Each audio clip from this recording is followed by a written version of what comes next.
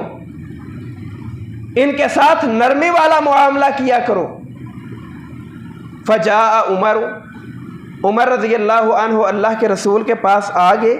اور آ کر کہنے لگے زئرن النساء علی ازواجہن، اللہ کے پیغمبر آپ نے کہا کہ میرے صحابہ بیویوں سے نرمی کیا کرو، پیار محبت والا معاملہ کیا کرو۔ آپ نے نرمی تو دی ہے لیکن یہ عورتیں مردوں پر بہادر ہو گئی ہیں،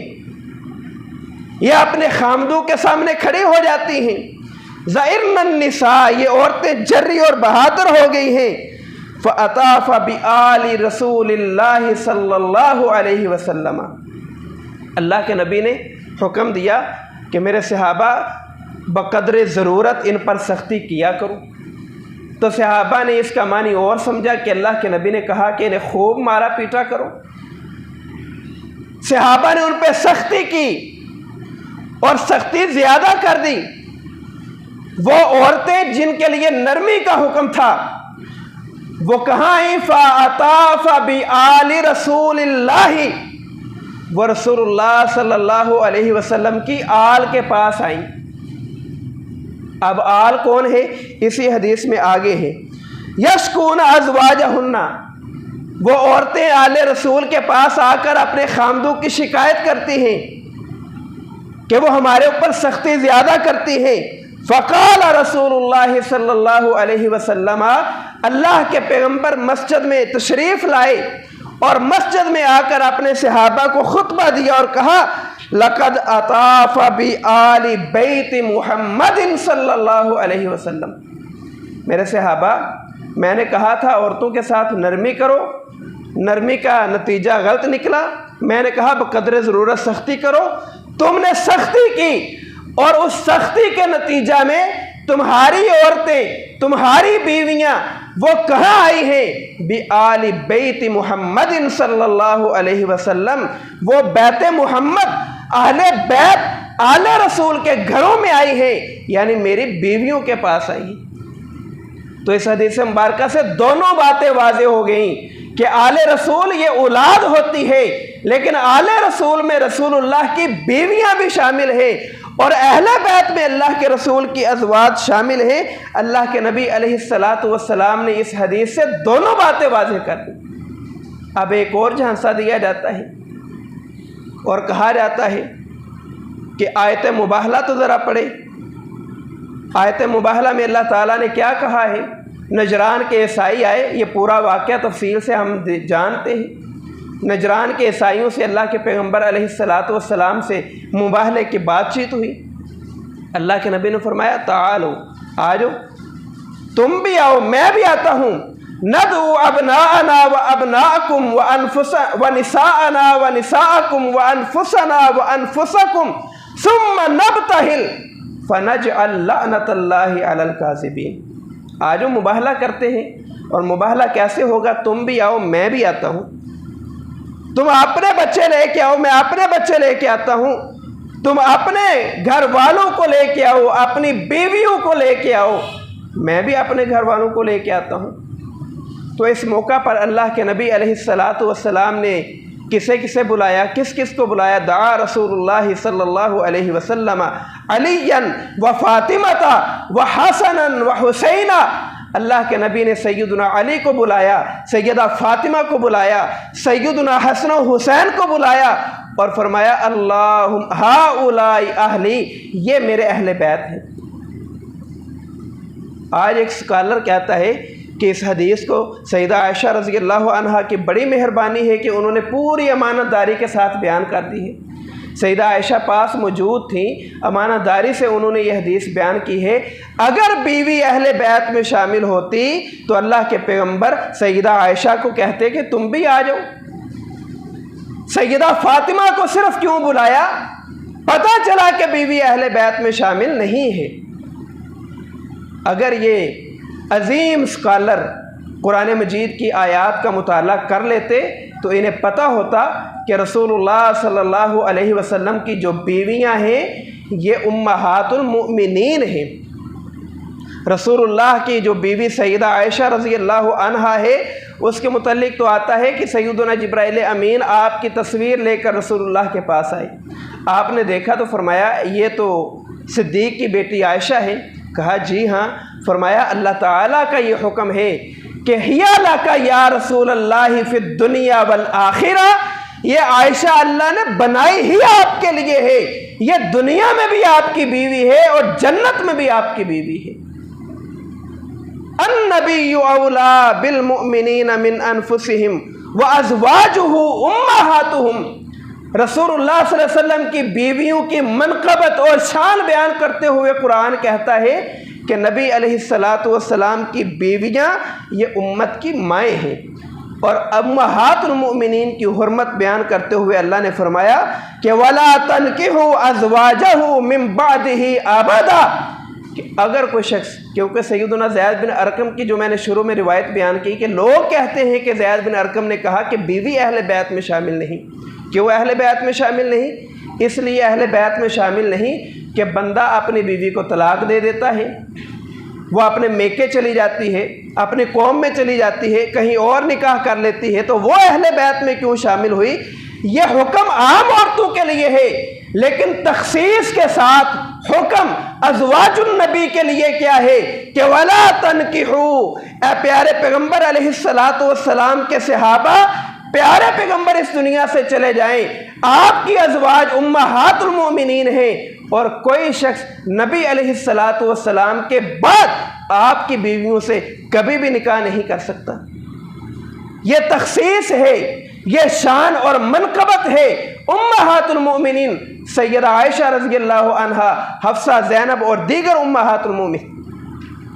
تو اللہ کے پیغمبر علیہ السلام نے ہر بات روز روشن کی طرح واضح کر دی ہے، اور کسی بات میں بھی ابہام نہیں چھوڑا، ہر چیز روز روشن کی طرح واضح ہے۔ اب اگر کوئی شخص مغالطہ دینے کی کوشش کرے، اگر کوئی شخص کہے کہ آیت مباہلہ میں سیدہ فاطمہ کو بلایا گیا ہے اور سیدہ عائشہ پاس تھی تو انہیں نہیں بلایا گیا، تو یہ سراسر قرآن مجید کی آیات کا غلط مفہوم ہے۔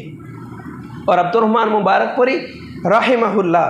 انہوں نے جامع ترمذی کی شرح لکھی ہے تحفۃ الاحوذی، عربی میں یہ شرح ہے، اس میں انہوں نے پوری تفصیل ذکر کی ہے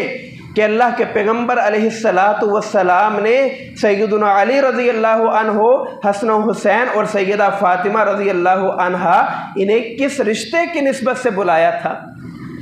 سیدہ فاطمہ بیٹی کی نسبت سے آئی تھیں، سیدنا علی رضی اللہ عنہ آپ کے بھائی ہیں، بھائی کی نسبت سے آئے تھے، حسن و حسین یہ نواسے ہیں اور یہ بیٹوں کی حیثیت سے آئے تھے، اور مباہلہ تو ہوا ہی نہیں تھا۔ یہ عظیم اسکالر صاحب کہتے ہیں کہ مباہلہ ہوا، مباہلہ تو ہوا ہی نہیں تھا، عیسائیوں نے تو مباہلے سے پہلے ہی میدان چھوڑ دیا تھا، مباہلہ نہیں ہوا۔ اللہ کے پیغمبر علیہ السلام نے مباہلے کے لیے جسے بلانے کا ارادہ کیا تھا وہ یہ شخصیات تھیں، اور کس حیثیت سے بلایا؟ تحفۃ الاحوذی میں عبدالرحمن مبارک پوری رحمہ اللہ نے پوری تفصیل ذکر کر دی ہے۔ تو کوئی بھی شخص اللہ کے پیغمبر علیہ السلام کی اس حدیث جو خطبہ غدیر خم ہے، اگر اس کا غلط معنی اور مفہوم بیان کرتا ہے تو یہ چند ایک چیزیں ہیں جو میں نے 2 خطبات جمعۃ المبارک میں ذکر کی ہیں، اور آپ کے علم میں یہ باتیں ہونی چاہیے تاکہ اگر کوئی شخص آپ کو اس حوالے سے گمراہ کرنے کی کوشش کرے تو آپ دلائل کے ساتھ اس کا جواب دیں، احسن طریقے کے ساتھ اس کے ساتھ بحث کریں، تاکہ بلغوا انی ولو آیا کے مصداق بن جائیں کہ اللہ کے پیغمبر کا جو فرمان ہمارے تک پہنچا ہے ہم نے اسے امانت داری کے ساتھ امت تک منتقل کیا ہے۔ اللہ سے دعا ہے اللہ ہمیں عمل کی توفیق عطا فرمائے۔ وآخر دعوانا ان الحمد للہ رب العالمین۔